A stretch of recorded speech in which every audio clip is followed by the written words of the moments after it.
Keith's a bartender coming from Key Largo. I don't know why he started with testing. And we started with testing one. So we can cut that. Hopefully they'll cut that. Right? We'll cut that. I think that's funny. They could probably leave it. What? Do you think they're going to leave it? They should just leave it. Oh, my levels are real high. I had it for these guys. I did this show with guests earlier today. I had the levels up just so they wouldn't be drowned out by my... Oh, gotcha. Yeah, I was just sitting at I'm here with Jenna Kelly, and Tyler just came home from work. Hello. And Hoagie, their dog, has a big satellite dish on his head. And getting doggy had ear surgery. Satellite television again. All Animal Planet all the time. His new nickname is Donkey. That's what I call him. Donkey. Well, his ear was so filled up that it was okay. It looked like a donkey ear. Yeah. Oh, so. I guess it doesn't matter. You can talk about it. Why was it filled up with blood? It was a hematoma. It happens with dogs with floppy ears. Really? Yeah. It's like an internal, a vessel breaks. Like an internal bruise, and the blood vessel breaks, and it fills up with blood. So it's just a hematoma. The first time they drained it, but they didn't suture everything back together to kind of hold the top part of the ear and the bottom part of the ear back together. So it refilled. And then this time they had to go in big time and give him a bunch of stitches and slice him open. And so now he doesn't have his donkey ear anymore, but he still looks like a donkey. Donkey? Poor Hoagie. You were, but I was looking at these coasters they have for Florida State. It looks like the exact mascot from Archbishop Ryan, the high school I went to. Yeah. Over almost 40 years ago. Well, the Florida State Seminoles is their mascot, so of course it's a Seminole Indian. Yep. But yours is a little Seminole. I mean, that could be almost any. Is it a Seminole? Well, they call it the Seminole. They call them the Florida State Seminoles. Yeah, but that's probably just lifted. It's just any Indian. Yeah. They put in there. And why a Catholic boys' school? And, I mean, there were Indians up in my neck of the woods in Delaware. There were the Delaware Indians were there, and the Lenape, and I imagine the Iroquois was up in that area. Yeah. And Christ, a whole bunch of them. There's so many. So many tribes. But I've been looking at it, and I said, and today I was listening to a story about how number one bestsellers was about a fictional story about a Mexican woman and her child being an immigrant, who's written by someone who's like 1/8 Puerto Rican. Okay. And she's speaking in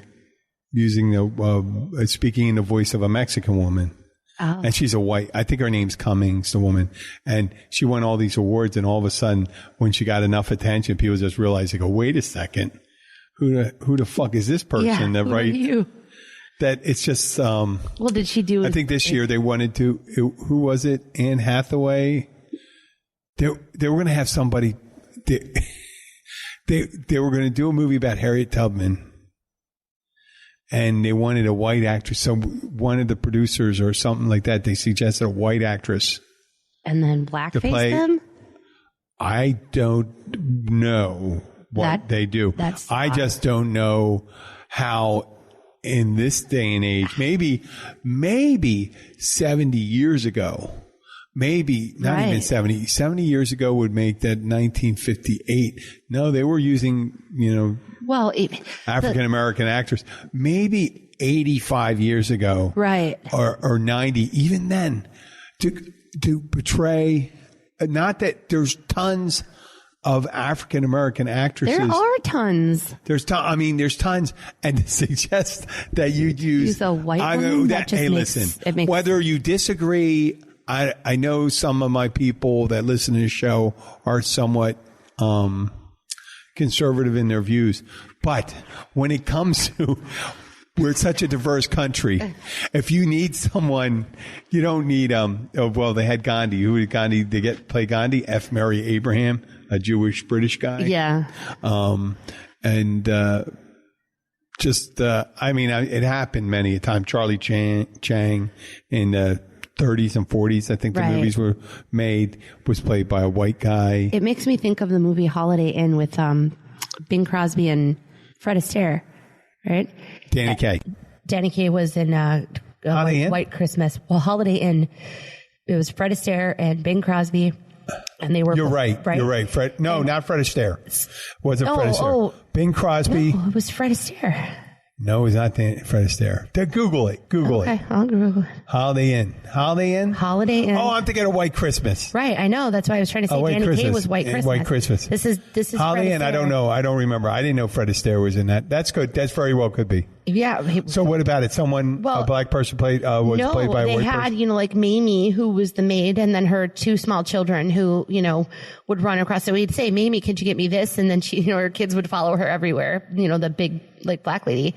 And then she would go, is your name's Mamie? And the little kids would be like, no. And they'd still follow her. Little white kids? No, little black kids. Her little black kids. But, it was for the time, I think it was really progressive. Yeah. Because that movie was just they had, the black actress in there. They had, little, I think Butterfly McQueen was the lady that won the first African American actress to win an Academy Award, but she was portraying a slave. Now, in Holiday Inn, this movie was made in it's got to be 48 or something. 1942. Yeah. And, it's Bing Crosby and Fred Astaire.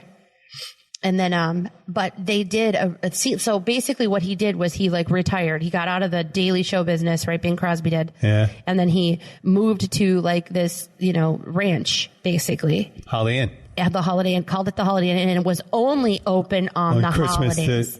So it was Christmas. It was President's Day. It was they had all these different things, all these different holidays.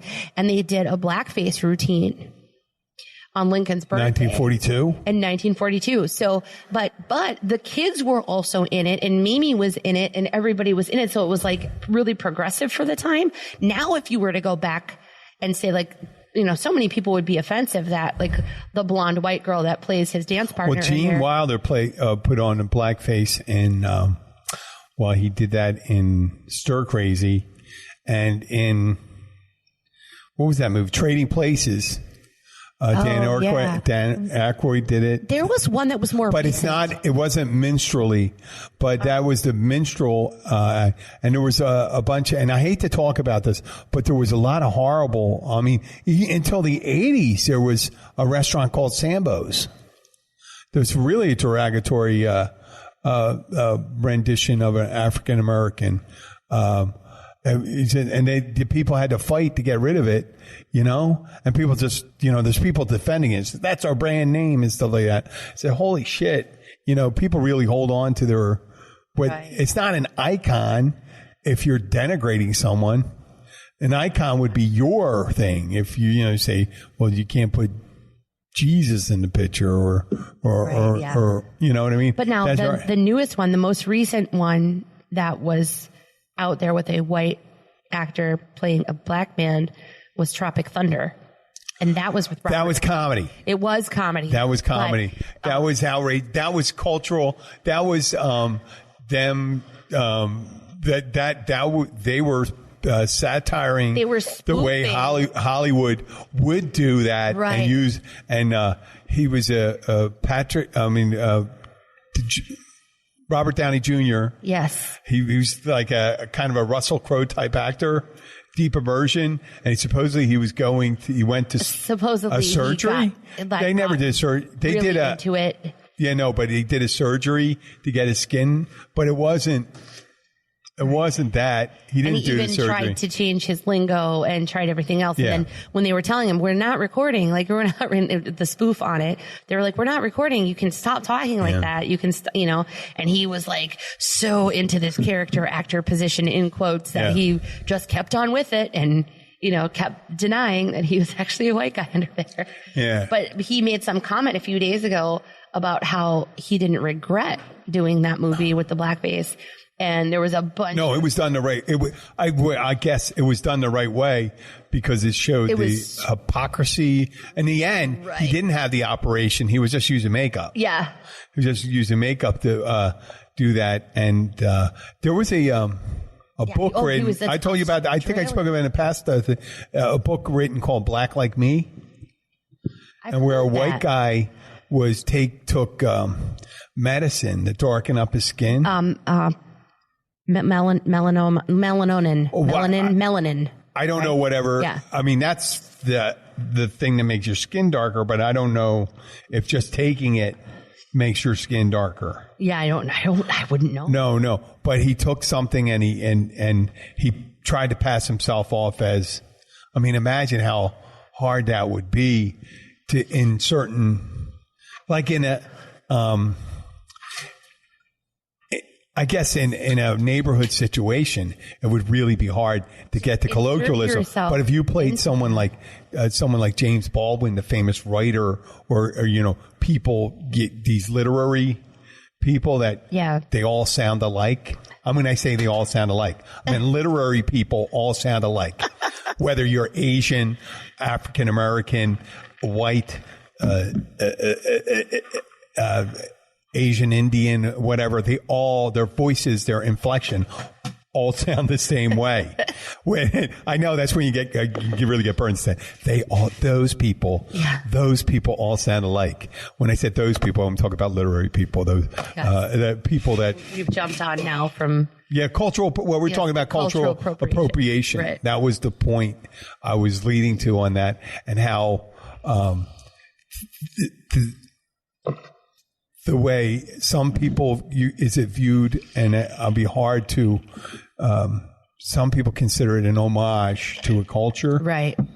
Like the Beastie Boys when they came up and they did it, and there was a little, people say, "Well, why all of a sudden, we do rap and we're gangsters? The Beastie Boys come up and they're artists, and they sell, #1 songs and all this stuff, and I can see them being bothered by it and just coming in, or it goes all the way back to the old music from let's say antebellum, pre-Civil War, post-Civil War, having white singers in blackface singing black songs, garnering the attention for it instead of just bringing up African Americans to sing their music. Right.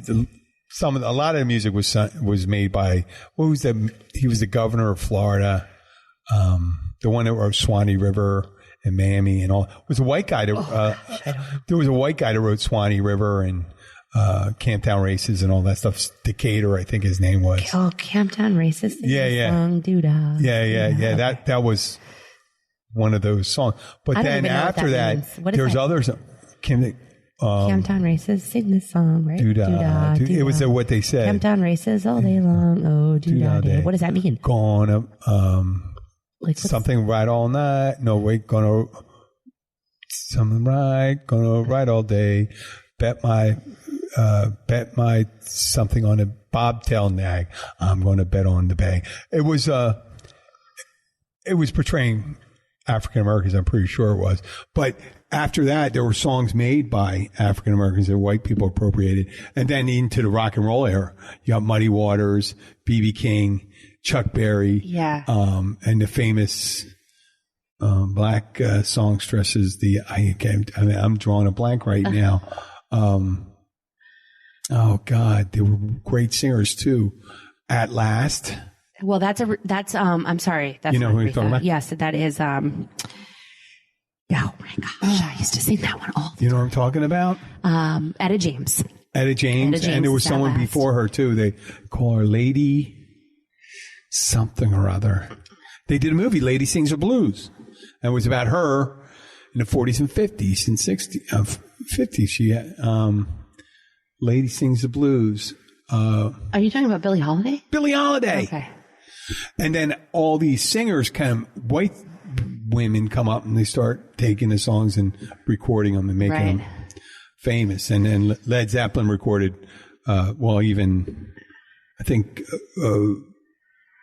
Beatles may have did a little of it. Rolling Stones really started getting into it, which I don't know how. I imagine they did pay some kind of Rights. royalty Yeah, right. for the rights to use the song, because there was a lot of music they did when they made the transition to playing Right. for the American Now, audience. when it's an homage, or if you're like complimenting that person, like, oh my God, I love that song. That's really cool. I'd love to cover that song. That I think that, but I mean, if somebody were to mock it or make it sound terrible, then that would be a different. Whole Lot of Love was one of those songs. I think that was Muddy Waters, maybe. Whole Lot of Love by I'm not sure. Led Zeppelin, and a lot of Led Zeppelin music came. Mike, but was Swanee River sung by a white group that painted their face black? Minstrel shows, yeah. They were using minstrel shows. Yeah, a minstrel show. That's what I found. Yeah. And I saw the video. I was like, Swanee, how I love you, how I love you. No, Mammy, that's Mammy. Wait, Stephen Foster. In 1851. Stephen Foster. I said Decatur. Al Jolson. Oh, Al Jolson, amazing songwriter. Yep. Al Jolson, Yep. a white guy. Painted black. And And singing this thing, yeah. Yeah, but see, that's And what I was he saying. didn't- That's blackface routine, the movie And his Holiday song, Inn that I was his talking about. voice wasn't really classic African American. There was a famous singer at the same time, and his name was Paul Robeson. And he was, if you put in Paul Robeson, he was an early civil rights leader. And he actually moved to the Soviet Union. The Soviet Union used him as a, they would talk about how America wasn't. And Soviet Union was just this, they were horrible to ethnic minorities in their federation. But Paul Robeson, I think at one point emigrated to the Soviet Union because it was pretty horrible. If you think about it, you're one of the greatest singers in the United States.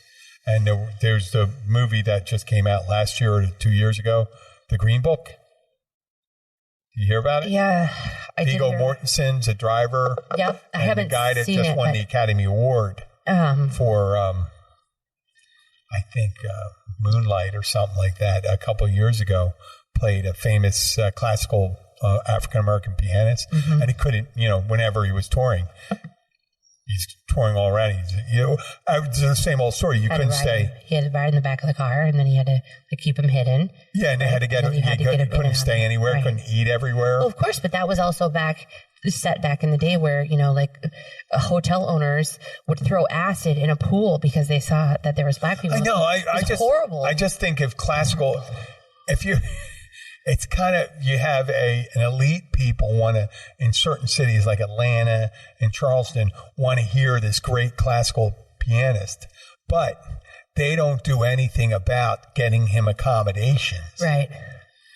Fuck you. You don't get to hear him then. Yeah. Exactly. Obviously the guy you has to want to hear live. him play piano. Yeah, but you don't want to do anything about it. But you don't want to let him use your bathroom. Well, I don't think it came down to that. I don't think they had, those people were, there were people in the South that were progressive enough to understand that is no big deal, but they weren't, I guess there weren't enough of them that they could feel comfortable about saying, and there were some of them, I think maybe not necessarily privately, but publicly, Lyndon Johnson, who was a child of the South, of the hill country in Texas. Well, how the times have changed. Yeah. Well, but there's 70-year-old people out here that remember exactly the day where they can't do those things. And to be able, they need to see someone culturally appropriate their hairstyles, their music, their the way they dress, right, and things like that. And then they're denigrated by some segment of the white culture, and then they're also celebrated by other people. And what made me think about that was just recently, 2 days ago. I'm not going to lionize the guy. He was a famous guy, a basketball player. He died. And maybe rightly or wrongly, the helicopter shouldn't have flown. But there was a guy and what really sparked it was Martini Monday Night. Yeah. This guy last night, he was talking about, hey, why are they talking about him when they should be talking about the other people? I'm saying if a helicopter crashed with 9 people and they didn't know anybody, they wouldn't talk about anybody. They would just talk about the helicopter that crashed, right? And I was explaining to him, I said, why are you upset? And this guy happens to be a gay man. Yep. And, I'm talking about, exactly. I said, why are you making a big deal about it? I said, I became aware that when it comes to death and someone dying, I do not try to make an issue over the way people react to it. Right. If they want to feel sad about it, fine. I mean, it's sad. It's a sad thing what happened. But I think it's a horrible thing. He's a great basketball player. He was and all these things. Right. I wouldn't take that away, and I don't take it away that they put it. It is a news story. He was famous, but what would happen if it was another helicopter crash in the same area, and there wasn't anybody that you knew, and they didn't say, but he was upset they didn't talk about the other people. I said, normally, if he wasn't on the plane, they wouldn't have talked about any of them. No, they'd have been like, helicopter crash, blah, blah, blah. Don't take away from that, and maybe there's, they'll remember the good things about it. They'll memorialize him to his family and the people that died on it, and they're starting to recognize. And now they're starting to recognize the people that did die on it. They showed the pictures. They never show pictures of people that die on the plane, and they talk the stories about it. So I believe that was at the request of his wife. They brought all of them up, and but either way, they're actually. People know who they are, and maybe they'll get new rules on that. You know what? We'll get back. Let's talk about this. Right, we're going to finish talking because it is a big issue. Yeah. Let's take a quick break. Okay. And then you can ask Tyler what he did today. Whether you're one of our regular visitors to the Florida Keys or you can't wait to visit for the first time, you'll want to stay up to date on everything that's going on in the Florida Keys. To learn all the secrets, tips, and the stuff we don't talk about to anyone but each other, visit 43keys.com. Sign up for our newsletter and never miss any of the exciting things we have planned for you. That's 43 Keys, the number 4, the number 3, keys.com.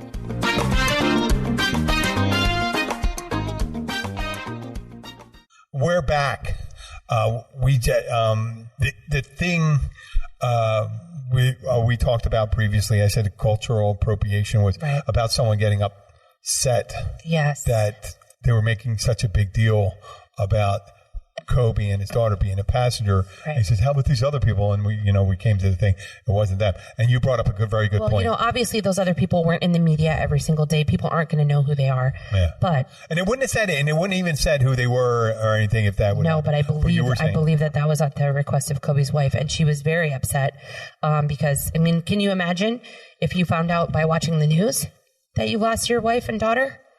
Your husband and daughter, yeah. Well, what I'm saying you... No, I'm going to put myself in a show. Because she found out by watching the news that her husband had been killed. Is that true? She was watching the news? Her second oldest daughter was killed. They had not even had a chance. The sheriff's department had not even had a chance to properly notify next of kin. Now, this woman has had 4 children with this man. They have been married for a long, long time. This is her second oldest daughter. Their second oldest daughter, and she has a newborn. Yeah. And she found out by watching the news because of TMZ. Shame on you. Well, fucking TMZ's that way. Yeah, but you know what? Shame on you. TMZ. They were just like the fucking people with Princess Diana and all that stuff, where they were chasing them down. But you know what? Some of those people are the ones that probably caused it. Yep. Not in this ignoring case. and hindering being able to do something. Mm-hmm. For them, or I don't. Right, get in the way. But here's the thing. From all the other witness accounts is that helicopter pilot followed every rule. And when he came up onto the valley, he hovered over the nearest city because the fog was so dense and it's not typically in that area. Mm-hmm. So he was hovering over the buildings. There was people saying you could tell that he knew what he was doing. He was up above the buildings and he was hovering, and he was high enough to where his wash from the propellers, the prop wash, yeah, right, were not disturbing the street below. So he was high enough up to stay away from interrupting anybody, but hovering and waiting for the dispatchers basically to let him know if it was safe to proceed. And he even said, this does not look safe to me. Can you please keep track of my location and advise? Oh, is that what happened? Yes. And he had there was twin rotors on this helicopter. This was a big helicopter. Yeah. I mean, think about it. There's nine people in there. That's a big helicopter. It's a big helicopter. So you got twin rotors on top and you got your big rotor on the back. Yeah. And this guy smacked into the hillside in dense fog. Oh. And it was an immediate stop. There was no break off one rotor and you can hear the nothing. It was immediate stop and then almost immediate smoke. And they were like, thank goodness it happened that way. Of course, it shouldn't have happened at all. But you knew then that it was an instant impact and there was probably no suffering. They may not have even seen it coming. Hopefully. But what I was telling him the other day, my husband, I was saying, what I thought was I just the other thing were you about there was someone that came in. They're looking at their phone. Yeah. Earlier before you came in, and they said, "Well, there's video of it," and I said, "What?" I mean, and they said, "Do you want to see it?" And I said, "No, I don't want to see it. I'm not. I mean, and when I say that, I mean it out of all, not just respect for the dead, but just the empathy. I hate seeing when people show when they have pictures of aircraft. I know you have to have a picture. It's the great thing about having pictures of aircraft going down is they can study and see what happened and try to prevent that to happen. And the same thing in this case. But there's a way to be appropriate about it and not expose the dead. Oh yeah, the TMZ and all that stuff. And what I was trying to tell Tyler yesterday was, like, I showed him pictures. Do you remember the day the music died? For Buddy Holly, Richie Valens. Well, I was a but baby. you remember hearing about that, right? And and JP Richardson, the Big Bopper. Yeah. That their plane took off from Clear Lake, Iowa, and they were en route to North Dakota for the next concert. And Richie Valens actually didn't even want to get on the plane. He was terrified of flying, but he was Buddy Holly was the pilot, right? Or something? No. There was a hired pilot. Oh. It was Buddy Holly, the Big Bopper, which is JP Richardson, and Richie Valens. And those four were the total on that plane. Now, like I said, Richie Valens was too sick to ride in their tour bus because the heater went out and he had horrible, horrible cold. So basically they flipped a coin and he got on the bus. Or I'm sorry, he got on the plane. Mm-hmm. And that plane was in the air, and somebody can correct me, but I believe it was for just under 6 minutes before it crashed. In a field next to a fence. And I have the pictures, and I showed Tyler yesterday that, back then, no one had any kind of concern about these people's families at all. None. So when you look at the crash scene, you can see Richie Valens dead in the foreground. Body just mangled. You can see Buddy Holly as well with a white jacket on, body just mangled. And JP Richardson, the Big Bopper, who was catapulted over the farmer's fence. Yeah. And then the fuselage of the plane completely crushed and crumbled with the pilot still inside and crushed to death with his feet sticking up. Wow. And you can see these pictures all over the place. What pissed me off about the TMZ videos was that they were putting out the videos of the crash scene with their own helicopter up there recording the news before they put the blankets down to cover the bodies. Wow. That's just as bad as pushing yourself back into the 1950s. Like, knock it off. Yeah, in the 1950s, they do all this stuff. They do crime scene guys who come in. Right. What was it? Spy Magazine and stuff like that. They did all that shit. It did it in L.A. Confidential. See, and I didn't see that video. The one that I did see was Monday or first thing in the morning through Facebook, YouTube video that was posted of the helicopter spiraling out of control going down into the canyon. Spiraling. Now that doesn't sound like what the thing is. No, okay. And that doesn't sound like it's from what everybody heard. Yeah. Because it There may be basically it was just. You never know side. because Who the knows? way. Yeah, well, they could have made some shit up. They could have found some other scoundrels crash. about that stuff. They sell whatever. There's a show. I'm going to get off that negativity stuff, and I don't mean to say that it happens. There's negativity out there. There's a fucking coronavirus, which is since we're talking about. There was before. I would imagine if I was the brewer of Corona beer, I would be looking at that probably heavily weighted towards negativity. Yeah. And there's some people saying, hey, this may be a good thing. You know? A lot of memes about it. I know. Do they make memes? They make memes about it. They were like, well, coronavirus, I'm going to beat this with corona. Like, did they? There's been a few. I've seen a few. Oh, assholes. I mean, there were always, people say I have coronavirus after Cinco de Mayo and shit like that. Yeah. But I kind of thought that before. Who would, it was in Wuhan, China. Why would you call it corona? Well, it's actually, I believe it was part of the strain. It was the C-R. It was like the C-R0, so they just called it corona because it was like CRO looking. It's kind of like make it into like what do you call Zika?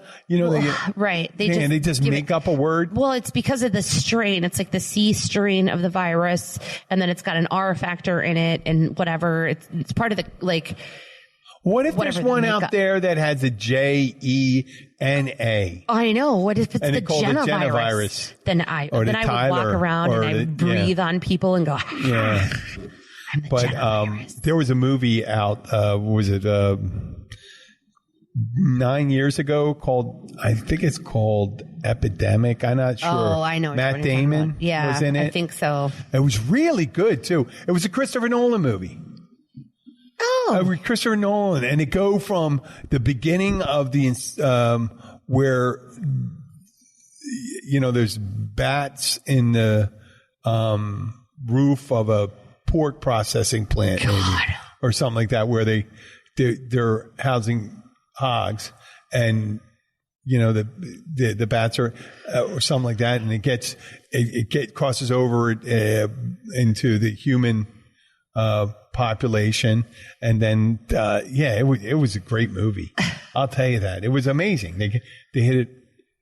They hit all the points. Christopher Nolan always, for a couple of years, he really knew how to do those fucking movies. There was a funny meme. What? I mean, it wasn't funny because coronavirus is obviously not funny, but the meme that I saw earlier was like this guy playing a video game and like inventing a virus and taking out all the people at Area 51. And he was like, oops, wrong computer. Like, oh, that's not good. But it was, Well, people, They jump on it now because they forget, like in 1919, the Spanish influenza killed 19 million people worldwide. 19 million people. Jeez. Yep. It was almost as much as World War I. Just the flu virus. Yeah. So they're thinking the same thing. And I always thought, I'm not trying to be culturally insensitive. China runs a pretty tight fucking ship. Well, but that they're. I thought India would be the place. I mean, it's not but that it's dirty. Isn't China's Center for Disease Control in the hometown of where this actually broke out? That's her. I mean, I thought so. Well, I mean, just saying, when you have a lot of people together, it kind of makes sense. That's where. But they have very little. I guess. I mean, they do. The good thing about a dictatorship, they do know how to crack down. I mean, they got these things where people can't fly in, Wuhan. They can't fly out. Yeah. It's real tight there. And they said about 3 months they should come up with a test serum that whatever they should be able to come up. 3 months though. Believe that?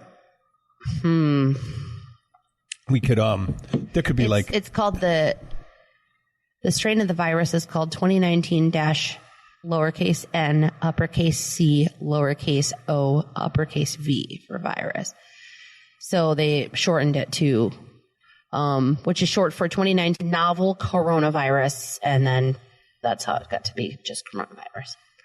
So acute respiratory syndrome, severe acute respiratory syndrome. But yeah, Wuhan, I believe, is also the hub of their Center for Disease Control. So like their third largest city in China or something like that. It said like 12 million people there. It's near Chicago or something like that. So, well, I mean, people get all upset about that stuff, but we've been living since 1945 under the threat of nuclear war. Right. You know, where that could, forget about, we could all just get be 100, poisoning. 100 million people to 500. Off. Yeah. The water will boil. I mean, we'll be done. Well, there's not like a disease that would encourage international cooperation. Yeah, it's true. Right? I mean, what are you going to blame people? It's going to come from someplace. Right. The bird flu. The swine. I don't know if the bird flu started in Egypt, maybe. Bird flu. Did they call it Nile? There was the Nile. West Nile virus. West Nile virus. West Nile is mosquito-borne, right? Yeah, that was the West Nile virus. And then there was Ebola was out of Central Africa. E. coli. Ebola. Oh, Ebola. I thought you said E. coli is naturally occurring. Yeah, that's what I was like. Ebola. Yeah, Ebola virus. The Zika. There was the, Zika. Yeah, Zika is also like a bird flu, maybe? No, Zika's another. That's the mosquito one. Yeah. There's Zika, and then there's. Well, the bird flu's mosquito because it was transmitted from mosquitoes too, right? Mosquitoes are a big transmitter of diseases because of the blood. Assholes. They just need to die. They're not assholes. That's just They're mean. You know, they serve a purpose. They all serve a purpose. Great. You know, there's only a couple mosquitoes that actually, the Aedes aegypti is one of the main ones that H5N1 is also the bird flu. The bird flu, avian influenza. And then there was the swine flu. Swine flu. And then remember when there was the cows, the mad cow disease. Mad cow disease. Wasn't that like a version that's of from anthrax? Was mad cow disease though? Wasn't that one from eating the sweetbreads of a cow, like their head cheese? I'm looking. Or it was from the meat? Spongiform encephalopathy, which means inflammation of the brain. I do know that. Yeah. So, yeah. It's a neurodegenerative disease in cattle. Yeah, and it comes from eating some byproduct. I think it's, let me see. Mad cow disease. And they couldn't, the British couldn't, they had to kill off almost all their cattle, right? Something like that. Or quarantine it. Something. 10 symptoms of mad cow disease. There's so many different Now, if you think about it, all the people that we have around today, you have more people living today than ever lived before. It's if they eat any diseased tissue from the cattle that's already infected. That's how it's transmitted to humans. And I mean, you go back, there's always tons of it. There's so many different weird things. Something for everyone, for every animal. Lucky there's not a dog one yet or a cat one. Hey, did you read that thing about patient zero and HIV? We're so morbid today. This is just terrible. HIV, what was that? Oh, the Belgian, Belgian flight attendant? They kept making up, they kept like kind of blaming everything on like patient zero. Yeah, it was bullshit, patient right? Zero. It was complete bullshit. They like proved it wrong, that there was no way. Do it on a gay man, right? Yeah, but it's because he had it, he had HIV, but since he was one of the first cases discovered that he had it, they just basically blamed they blamed him on it. They were like, oh no, it's because you were a flight attendant, you flew all over the world, you must have fucking, had sex with this monkey, and then, or whatever. And I don't think he had sex with him. He wasn't the one accused him. He most likely did not. He probably just had sex with another gay man in this different country, and that guy had it. But who knows? They were like, there was probably multiple strange of it, because it's the same thing, like where it'll jump from, an animal to a human. So if it jumps, it'll jump from an animal to a human. It's not just one human. Probably. How would you have sex with a monkey? In the middle of an orgasm, it could rip your face off. It could bite you. I mean, it could just be that a monkey that's already infected with I don't think someone was having sex with a monkey. Jumps on you and bites you, then all. How desperate would you have to be to have sex with a monkey? I mean, right? Or a lion? Why not a lion? Right. Because they'll eat your face off. They just eat that or little lion one, or they might eat your tiger. face off. A Cape buffalo, maybe. Yeah. What the fuck? You know, some people, they just think that there's people out there that, you know, Yeah. they're desperate. They're pretty desperate people out there. So, Well, they have to blame somebody. They have to have somebody to blame. But, you know, it was terrible because that one guy, that Belgian, you know, flight attendant guy, was literally his life was just like messed up and ruined. He was just pointed fingers. Did he die? I believe so. Okay. Well, that's probably the worst thing that happened to him. Well, right. But I mean, The other things was the second worst. can you imagine? I mean, being miserable and like we dying? were when Magic Johnson was first diagnosed with it. I remember back in the 90s, it was a friend of mine, Chris Mogi. She was crying. She goes, Magic Johnson has AIDS. And she was crying. I said, HIV, well, I don't believe HIV, whatever. I don't believe it ever Well, developed. they called it that. If you had whatever you said, they didn't call it. They did call it that, Right. HIV positive. Yeah. But when people heard HIV They just positive, assumed AIDS. they heard AIDS. Right. Acquired I mean, immune deficiency syndrome. it progresses to Right. AIDS. And it's a death sentence if you were HIV positive.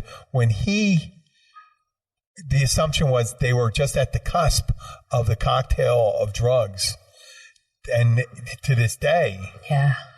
healthy, however old he is, 60-something-year-old man. The cocktail that they have, I mean, granted, it's really tough on your body. Very expensive, yeah. And it's very expensive. But there's so I don't many think it's as people- much as that. I don't think it's as bad as it was before. I don't think it is as now either. No, I think it's actually the But- ones they use are very benign. But they literally can now completely eliminate. I don't think it's coming. They can get it low enough that it's non-transmittable. No, they can actually test so that the HIV virus is not detectable in your blood. Okay, from what? Okay. So I they think always we're say, it's tomato, dormant. tomato. It would be I would dormant. just say that they said that, from what I understand, is the way I heard it was, and it's minute difference, was they could get it into such a low thing. Like It's a remission. undetectable, maybe, or you can't pass it on. It's Right. just like it's one of those tiny things. Okay, we are at 42 minutes, so we're gonna end this show right now. You know what a happy show. We're in the Keys, beautiful light. We talked about some death, the coronavirus, AIDS. You know what? Life is, I think, death is part of life. It's a circle of life. It totally is. And that's what happens, and we have to be able to handle it. But it's dealing short. with death and dying, being able, and there's 5 stages. 5 stages of. Not actually. There's only one stage of dying. You die dead. Yeah. You know, but dealing with death, and I guess ours is. It happens. So what are you going to do about it? And obviously if you're experiencing someone close to you, it's a horrible thing and stuff. But as you know, there are tons of people out there that go on afterwards. And and I heard the human being is resilient. There's people that lived through the Holocaust and some horrible shit. And they are alive and thriving today. The human spirit is very resilient. Yep. There really is. And on that note, we're going to end the show. Yes. And on a happy note. Yep. Sunshine and happiness. Sunshine, happiness. And Side note, current temperature 70 degrees. 70 degrees. Low Yes. of 63 tonight with clear skies. Yep. Come on down here. And our meteorologist has chimed in Yes. for the exit of the show. And we will see you next time. Yes.